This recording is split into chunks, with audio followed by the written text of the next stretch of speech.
व्यक्तित्व बुलू भाई तेणु अनेक अनेक धन्यवाद आज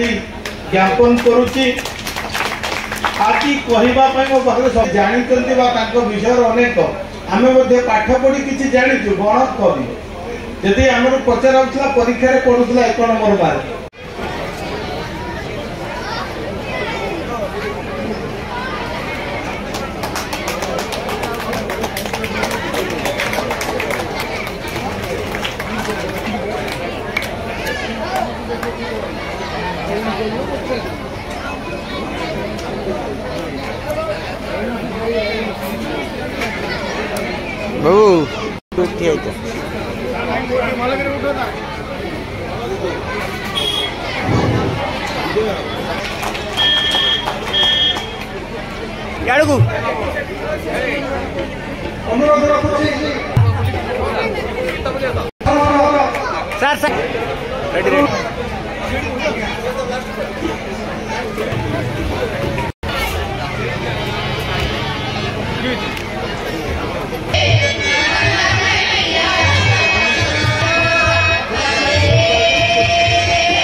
गणकवि द्वितीय संध्यारे आपण आजकल जोग देते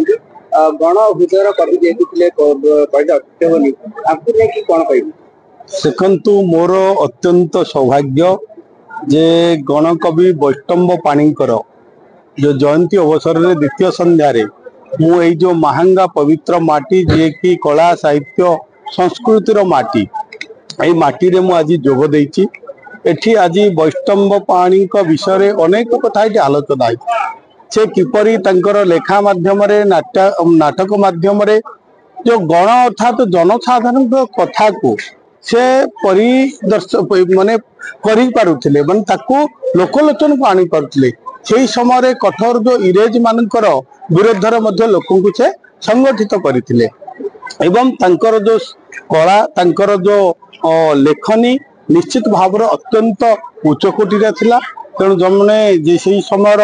विभिन्न जो अन्याय दुर्नीति लोकंकर कथा एवं आमर ओडिशा को जो स्वतंत्र उत्कल प्रदेश गठन करिवार मध्ये तांकर अनेक भूमिका रही तेणु यही जड़े कालजयी पुरुष तांकर लेखा माध्यम गीति नाट्य माध्यम पाला माध्यम तांकर जो कविता आज छाड़ी जाइछन्ति लेखा आम पाई छाड़ी जाइछन्ति आम पीढ़ी ताकू मध्य आम समस्ते अध्ययन करवा दरकार जे तांकर स्मृति केवल एठी न रही तांकर जो स्मृति को आउरी समस्ते ताकू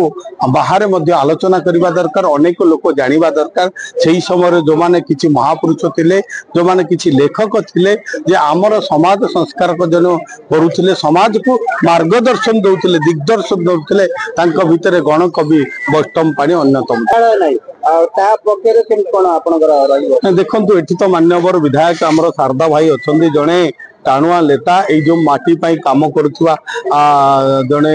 नेतृत्व निश्चित भाव में ताकू आम आलोचना करवा जदि आम द्वारा आम जेहेतु सरकार जानते आम हूँ ओडिया अस्मितार आम रक्षा करवा आमर ओडिया कला साहित्य संस्कृति आमर परंपरा को आम केमती उज्जीवित करवा आमर जो उत्तर जो मैंने आसुचंती आमर जो भविष्य